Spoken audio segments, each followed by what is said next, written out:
திரையில் தோன்றும் இந்த தேவதையின் பெயர் அபிலாஷா. இவள் மிகவும் அமைதியானவள். அமைதியான குணத்தையே விரும்புபவள். மற்ற மாணவர்களுடன் எப்போதும் நட்புணர்வுடன் பழகுபவள். சாந்தமான குணத்தையே கொண்டவள். பிறரிடம் பழகுவதில் எப்போதும் ஒரு தெளிவு இருக்கும். அவரிடம் பேசுவதிலும் ஒரு தெளிவான உச்சரிப்பே இருக்கும்.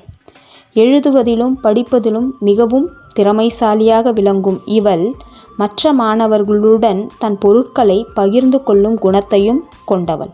பெற்றோர் மற்றும் ஆசிரியர்களிடம் மரியாதை பண்புடன் விளங்குவாள். இவள் தன் வாழ்வில் மேன்மேலும் வெற்றி பெற்று பெரிய நிலையை அடைய வாழ்த்துவோம். வணக்கம், நான் ஆர்வி அபிலாஷா 5ஆம் வகுப்பு சக்கரா பிரிவில் படிக்கிறேன். நான் இன்னைக்கு உங்களுக்கு பழமொழி கதைகள் சொல்ல வந்திருக்கேன். இந்த பழமொழி கதைகள் எதை பத்தினா, ஆபத்துக்கு பாவம் இல்லை.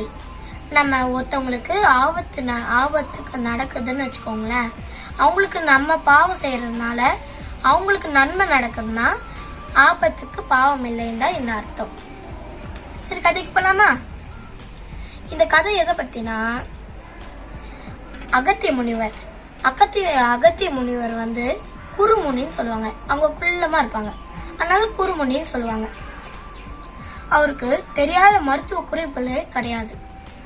இந்த உலகத்திலேயே எந்த சித்தருக்கும் தெரியாத மருத்துவ குறிப்புகள் அவருக்கு தெரியும். அதை நீங்க பயன்படுத்தி பாத்தீங்கன்னா உங்களுக்கு எந்த நோயுமே வராது. அகத்திய முனிவர் வந்து நார்த் இந்தியால இருந்து சவுத் இந்தியாவுக்கு வராங்க. அந்த நேரத்துல எல்லா நிகழ்ச்சி நாடகம் எல்லாத்தையும் ரசிச்சுட்டு வராங்க. அந்த நேரத்துல அந்த காட்டுல பயணிச்சுட்டு வராங்க. அப்போ இந்த முனிவர்கள் எல்லாம் கையில ஒரு தண்டு கம்பளெல்லாம் வச்சிருப்பாங்களே, அது நிறைய ஒரு இடத்துல குவிஞ்சு இருந்துச்சு. பாக்குறாங்க அகத்திய முனிவர், என்னடா இது, இங்க நிறைய பொருட்கள் இருக்கு, எங்க முனிவர்கள்லாம் காணுமே அப்படின்னு அவங்க யோசிக்கிறாங்க. அப்ப அந்த முனிவர்களோட கால் தரம் நேரா போகுது. ஆனா அவங்களோட காலேஜ் பின்னாடி வரல, திரும்பி வரல. அதனால அவங்க யோசிக்கிறாங்க, ஏதோ அரக்கர்கள் இவங்கள சாவடிச்சிருக்காங்க அப்படின்னு யோசிக்கிறாங்க. சரி, அவங்களுக்கு ஏதாவது பாடம் போக்கணும் அப்படின்னு சொல்லி அதே வழியில போறாங்க. அங்க போயிட்டு இளவரன் அப்புறம் வாதாபீன் அப்படின்னு ஒருத்தவங்க 2 அரக்கங்க இருக்காங்க. அவங்க வந்து முனிவர்கள் மாதிரி வேஷம் போட்டு இருக்காங்க.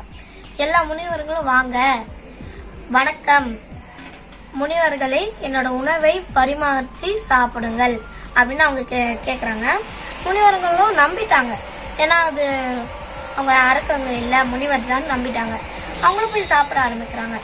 அதுல வாதாபின்னு ஒருத்தவங்க இருப்பாங்க. அவங்களுக்கு எதை படைக்கிறாங்களோ அவங்களாவே அது மாறிடுவாங்க. அத அவங்களுக்கு அது உணவா கொடுத்துடுவாங்க. அவங்க அதை சாப்பிட்டதுக்கு அப்புறம் இளவரன் வந்து வெளியே போயிட்டு வாதாபி வெளியே வான்னு சொல்லுவாங்க. அந்த வாதாபி வந்து வயிறு வெடிச்சுக்கிட்டு வெளியே வருவாங்க. அப்ப அந்த முனிவர்ல என்ன ஆகுவாங்க, இறந்து போயிடுவாங்க. அதை அவங்க சாப்பிடுவாங்க. அப்ப அந்த முனிவர் ஞான கண்ணால பாக்குறாங்க, ஓ இப்படிதான் இவங்களை கொல்லுறாங்களா அப்படின்னு சொல்றாங்க. அதுக்கு அவங்களுக்கு பாடம் புக்கட்டணும் அப்படின்னு சொல்றாங்க. அதுக்கு அவங்க போயிட்டு அரக்கங்க சொல்றாங்க, வாங்க உணவு சாப்பிட்டு பாருங்க அப்படின்னு சொல்றாங்க. அவங்க அதை சாப்பிட மாட்டாங்க. அந்த மாதிரி மனுஷன் கறியில சாப்பிடவே மாட்டாங்க. ஆனா ஆபத்துக்கு பாவம் இல்லைனால அவங்க சாப்பிடுறாங்க. மற்றவங்களை எப்படியாவது காப்பாற்றணும் அப்படின்றனால அவங்க சாப்பிடுறாங்க.